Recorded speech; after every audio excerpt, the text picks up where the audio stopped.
something that you had quoted this week on LinkedIn was a Oh, piece of research that you were involved in way back in the day. And just tell us a little bit about that, because it's to do with self-service, which quite yeah, frankly yeah. is a dead sensible thing for many, many good reasons. And yet it remains a disappointment to many of us. So do you want to just give us the numbers on that, first of all, Brian, and then we'll get into the... Yeah, sure. I think it was one of the trends in the state of service that Salesforce brings every year. That quoted that self-service is again one of the big trends for 2024. Hmm. Which I thought, wow, I think I've been writing about it for the last 100 years, Back from the future. about customer self-service, because obviously in the uncertain times, in the pandemic times, in the digital times, in the recession times, everybody is looking for efficiencies, and therefore going into self-service. My phrasing is already, this is organizational benefits in order to do all of this. It's not customer oriented and effortless like we just spoke about, Yeah. for the last hour. And so in 2018, I made a prediction, where I said that by 2022, so at the end of last year, about 85% of customer service interactions would start from a self-service perspective, which was not even 50% then. Yeah. I looked at some research, yes, like a couple of weeks ago, and yesterday again, and spoke with Eric Keller, which is sort of the research analyst at Gartner that now is picking up self-service again, which is a good thing. And a few years later, on some of the research and the surveys that he has done, he found out that it's 88% actually that is starting on self-service. So 85% was not that much off. But what completely shocked me is that only 13% of customers are fully able to resolve their issues through self-service as the only channel. Wow. Wow. And then I come back again to my analysis that I already did to you, and I'm hoping that I'm not a broken record. Bad designs for the wrong reasons. So absolutely right. So I can think of, which I have in some of my presentations, work from execs in the know with some of their research. And it was probably, well, it's 2020. So Right. we'd be somewhere around of sort of pandemic times where you got that massive digital uplift, and people were experimenting with new ways of Yeah. making connections and all the rest of it. And the Yeah. data there said quite clearly people were prepared to experiment with FAQs, with chatbots, forms of self-service in the more general sense of that word. And yet, by asking the customer, what channel did you start on, and then which did you complete on, the massive numbers were still sitting on completion within, guess what, voice and email. Yeah. It's not hard to conclude that there's a blockage somewhere on the journey that takes me to that outcome, which forces me to revert back to channels. Yeah. And indeed, I think one of the interesting points that we saw with the massive pivot into, quote, digital, that a lot of things were developed very quickly. And to your point, to bring it to life again, around of how we work in compartmentalized ways, I think a lot of digital teams were tasked with producing apps and bots at speed, and they put that out to market, and the customer looks at them, they look like they should be doing fantastic whizzy things. And yet the problem is, as soon as you ask for something to happen within, like, where is my, and can I do this? Of course, it then gets stuck in untransformed workflow, which is all part of the old legacy way of doing it. And then, of course, it flips down into customer service. You pick up the problem and then start to try and unpick it. And we're back to where we began before, except the customer is now disappointed with a new channel, probably won't do it again. And, you know, even though we're now, as we speak today, moving on from conversational and deterministic bot interaction through to generative and probabilistic and all the great new stuff that everyone's getting excited about, one has to believe that the same old will happen, not because of the quality of the tech, but exactly because nobody gets the design right, nobody drinks the champagne, and nobody susses out what the heck is going on from a journey perspective, which, you know, I mean, I'll give you a simple one, which somebody else told me about last week, which is apparently still there's a couple of banks out there recommending and allowing customers to go down a bot channel route on certain use cases, such as fraud, only to be told far too late that, oh, by the way, you can only resolve that with us through voice. And you go, how? I mean, A, how stupid is that? But how could that, with all the due diligence that a bank shows on risk management, how could that have ever got through the gates and go out into live production? Exactly. Yeah, no, it's amazing, and there's probably a lot to say about that also. But what I find, well, my analysis next to bad designs for the wrong reasons is that there is no orchestration.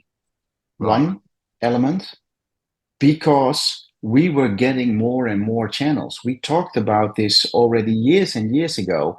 Yep. We do not know what the next channel will be. And we don't know what the next channel after generative AI and conversational AI is going to be. We have no idea what will come up. And it may come up fast as ChatGPT did over the last year and how people are using it. So we have no idea. So we need to start thinking about this in a different way. We need to start thinking about how do we orchestrate all of this? Because organizations built and made engagement channels, but they never made orchestration on all of that. And on the other side, to the flip side, to the customer side, we never asked for all of those channels. No. We just wanted to get our problem solved. Get the problem solved. So let's unpack some of those points. Number one, the belief, a myth or not, grew that choice was a good thing. We had the myth of generations. My daughter will never talk to me over voice. Even if she's in peril, she'll only text me. All of the rest of that. We discounted that a bit, I think, during pandemic, because even the grey hairs had to suddenly use an app to get food to come to the front door. So we narrowed the gap as far as the digital competency. 100%. Right? But we still live in a world where we kind of believe it's a good thing to offer choice. But then it's a bit like saying, okay, we've dropped you off on this side of the forest. Your goal is to get to the middle of the forest, pick something up and get out alive on the other side. Up to you, see you at the other end. And we haven't provided any journey guides. We haven't provided any recommended best routes through that forest. And we've just let them be. And we now see that that's been a complete lack of efficiency from my cost to serve point of view. We've got lots of escalations still going back into live, and that's not a good thing because we need to reserve live for emotive, complex, and all the rest of the good stuff. And that's only getting worse. And yet we're still doing this stuff. And there seems to be an emerging thought that maybe if we give choice, we should then have chosen the channel of choice. Because if you start to think about the basics of voice, text, and video, which is how I prefer to think about it rather than digital and non, because I think that's a divisive language that hasn't helped us at all. Yeah. But if you think about that, there is no such thing as a bad channel that we ought to exit offshore and get rid of. The fact of the matter is they're all good for different reasons. And for example, it would be insane attempting to, I don't know, somehow fix a boiler or something practical and physical, listening to a set of audio IVR prompts. That would explode your brain, you know. Also, it's just insane. Also, if I needed information about where you were or precise information. Again, it helps if I can visually see it in text rather than trying to retain it in audio. Allow me to add one element that you are talking about, but you're not naming explicitly, which I think is extremely important, which is context. Yes. Whether it is the forest that you're talking about, whether it is the boiler in my house, whether I'm driving in my car, whether I am sitting on a plane, that's also extremely important in terms of what channels do I use, for what kind of problem or question or issue that I have, for what kind of demographic that I am. And that's something that we need to take into account into the design again. Situational. Absolutely right. Absolutely right. No, I quite agree. So there's actually a whole number of variables that drive, and I don't quite like the language, but optimal channel choice. The basic idea is that the organization has taken responsibility. I tell you an interesting point. Here's something which I'm currently drinking because I've got a bit of a cough. And what's interesting with that is that there'll be something on the back there saying what's inside the bottle. Yeah. And that is always something that customers know that they can trust when they buy something physical as a product. Yes. It's always amazed me that we don't replicate that same enablement for services. Yeah. We don't know what's inside, the customer experience when we try to engage with you through service on a particular thing. It's a mystery to us. It's a hit and miss. And I do think organizations should actually say, no, we know time and time again that actually the best way for you to do this is actually video, is actually text, is actually whatever. And in situations, it might change this and this and this, but fundamentally, that's the channel. We will underwrite that you can get from where you are right now to that outcome, the lowest effort, and we test it, we clean it, we look after it every single day. If you want to do it another way, it's up to you. But if you want the fastest route, this is the one we recommend. Exactly. Yeah. Exactly. And I think that isn't being practiced. Now, coming back to your experience of organizations, is that still an emergent idea? Is it a crazy idea? Are people trying it out? And has anybody nailed it yet? So that actually we get, whilst we're on there, by the way, there's an interesting other stat that you gave one, I'll give you one, which is the latest Qualtrics survey on customer service experience by territory. Yeah. Says the global average for first-time resolution, according to customers, not brands, brands normally think it's about 70%, don't they, first-time resolution. The actual experience from the customer perspective is just 46%. Yes. Yeah. Most America, Western Europe, etc., is hovering in the low 40s. Yeah. Extraordinary point. Again, what we're saying is you have not got the combination of channel, means, knowledge, competence, whatever you want for me to get there without having to do it again. Yeah. It's not about quoting others, but let me quote something else to get into a conversation. One of the Forrester trends for 2024 is we're going to move to not towards more channels. We're going to move towards less channels. Yes. And thinking more about how effortless it is for a customer to be using in engagement with an organization. And I think they are very right in all of that. So we have been on the high horse of saying more engagement channels is better for the experience, but it gave us a lot more volume and it gave us bad experience. Yes. And we were missing an element there. And it was an element that we addressed over the last a couple of years with a group within Gartner, which I didn't like the name, but it gave us some perspective, which was called multi-experience, which added the aspect of context or situation to the equation. So if I understand from data how customers would like to engage with me, whether that is, what do you say, voice, digital, Voice, or video, text, or video. Yes. voice, text, or video. And I also understand that I add the situation to it, Yes. that it's easier for me to connect with you when I'm sitting in my car and have a voice conversation because I cannot text. Or I'm sitting in a train where I do not want to disturb other passengers, but I want to text you because Yes. that's easier. I need to make it contextual aware. Yeah. And if I can use you as a demographic, I understand what your group are doing. I also understand the contextual awareness that I will have. Then I will probably am able to give you the right experience for a certain aspect, for certain problems in there. So that's starting to come within organization, because Yeah. that was your question. Yes. Organizations starting to think about that way of designing elements.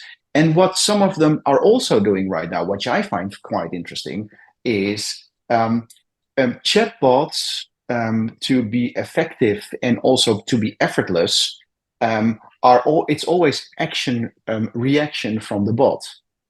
And what organizations should also be thinking about is do it the other way around.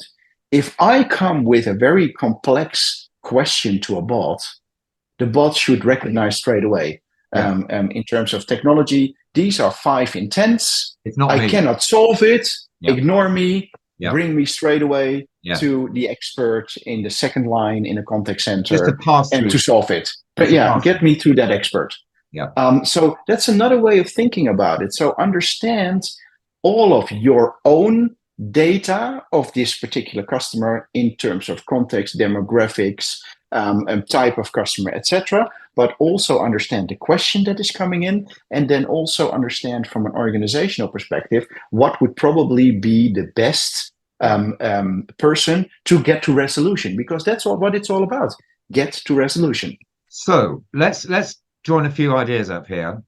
Orchestration, I think, is an excellent Yes. word. We didn't bother to Yes. pause to talk about that, and I think we might just do now, because what we're talking about is trying to bring a number of things together, aren't we, in order to recognize the things that matter to the customer in that moment, and therefore produce the best outcome that we can to facilitate the things that they want to be done. So for you, give me a working definition, Brian, of orchestration. For me, orchestration is providing the customer a resolution at the right moment, in the right channel, in the right context, and also in the right wording of it. A simple example that I always thought when I talk to the knowledge management vendors that were out there, they would always say, no, we can, we have a whole knowledge base, and all of the artifacts I can I can get from one document. I can get a paragraph and bring it to the customer. And then I always said to them, well, do you also then recreate it to be able to talk to my daughter or son and give that same answer to me? And do you give it on a mobile device? And can you also give it on a website perspective? So that takes it 2-3 steps further in terms of really orchestrating it, understanding all of the 4 or 5 dimensions that we can think of before providing an answer or a resolution to a situation for somebody.